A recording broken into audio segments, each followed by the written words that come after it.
Alright, so today I'm out here. It's a nice day. I've got a lot of projects I'm working on. As you can see, I'm working on a new pond. This is actually going to be for adult alligator snapping turtles now that I have my permit. So I wanted to build them a nice big pond.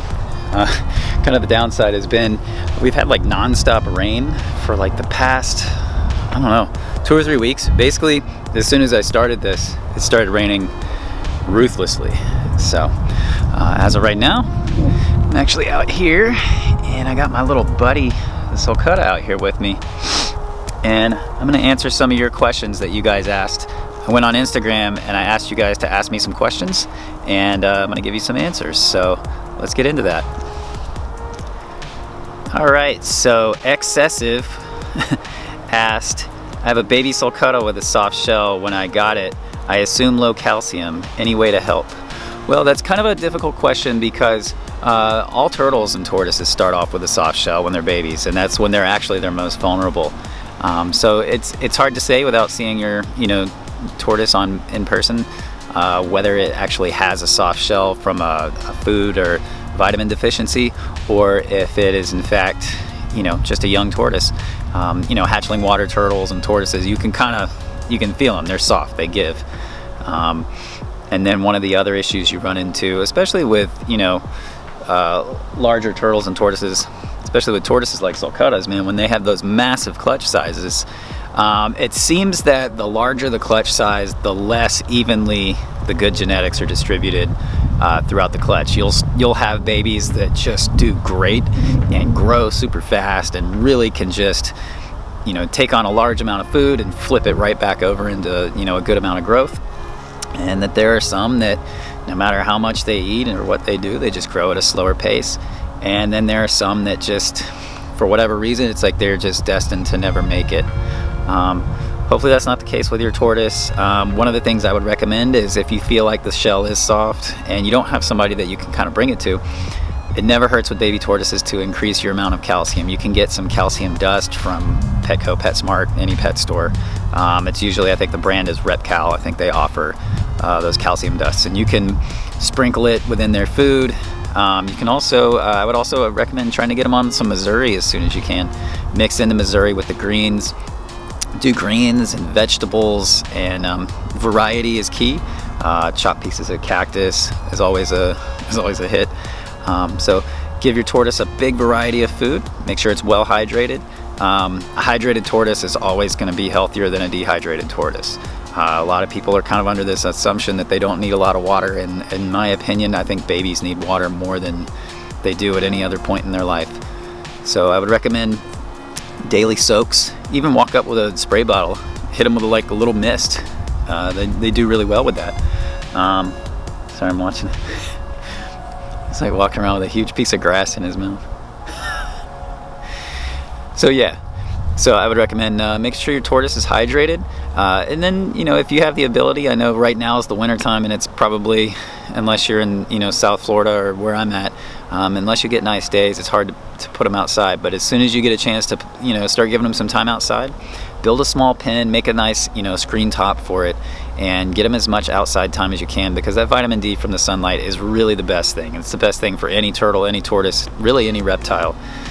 So I hope this answers your question, and I appreciate you asking it. Thanks.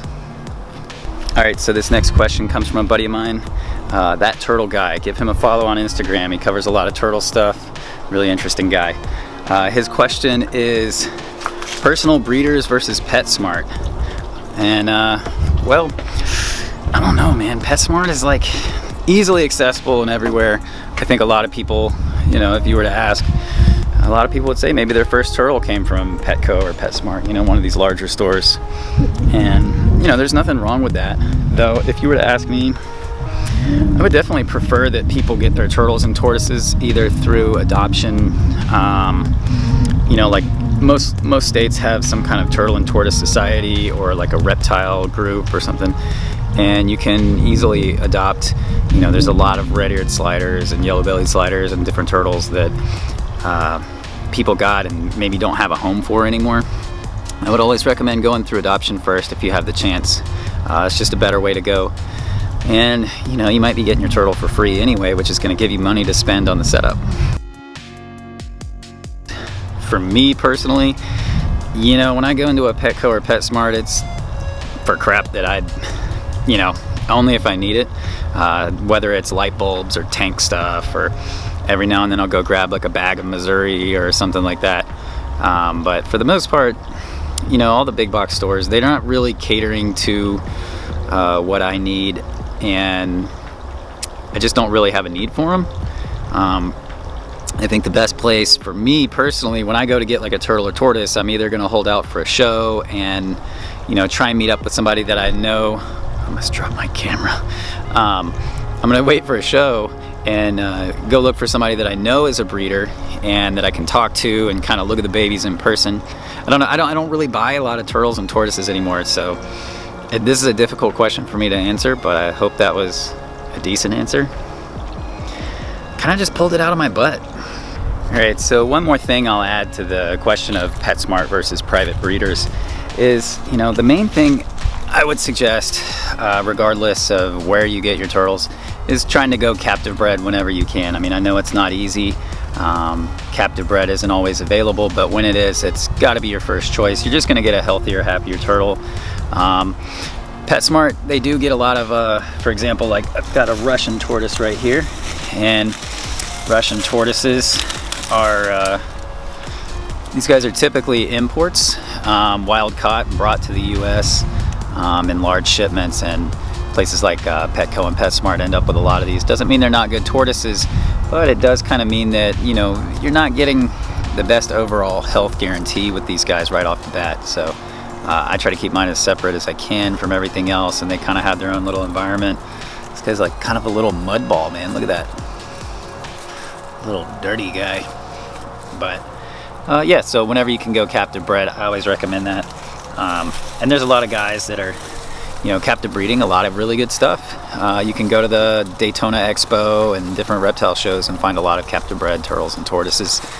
And I know, you know, I even have friends that are starting to work with some relatively overlooked species and starting to really do a lot of breeding with those. So as those projects kind of come available, I'll let you know. Excited to see what happens with them. So I hope that answers that question. Look at this guy. What is he doing?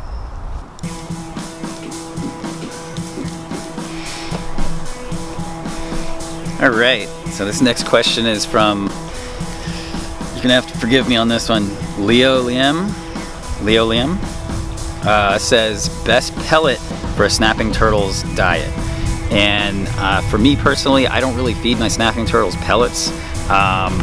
You know, they're so big and they eat so much that for me, I mean, unless you're talking like a hatchling snapping turtle, they're kind of a waste to give pellets. And I don't really like using pellets anyway. My opinion on a pellet diet is I don't really like to feed my turtles a pellet diet because I feel like it's one of the major contributing factors to really bad water quality. Just from my personal experience and everybody I've known, anybody that's, you know, done almost an exclusive pellet diet has just run into repeated issues of just bad water quality, smells, all that stuff. I feed an all natural diet to my turtles and tortoises, and I don't really have to depend on pellets, and I get just a better water quality. I get, you know, better poops. Hey, gotta have a good poop. For snapping turtles, if we're talking hatchlings, I would recommend getting some krill, some small shrimp, chopping up small pieces of fish. I would do some small insects. You could do crickets, you could do the dubia roaches, mealworms, earthworms, live bearing fish, ghost shrimp. I mean, there's a litany of stuff you can feed that's not pellets. And then if you really are dead set on feeding pellets, I always recommend Zumet or Missouri.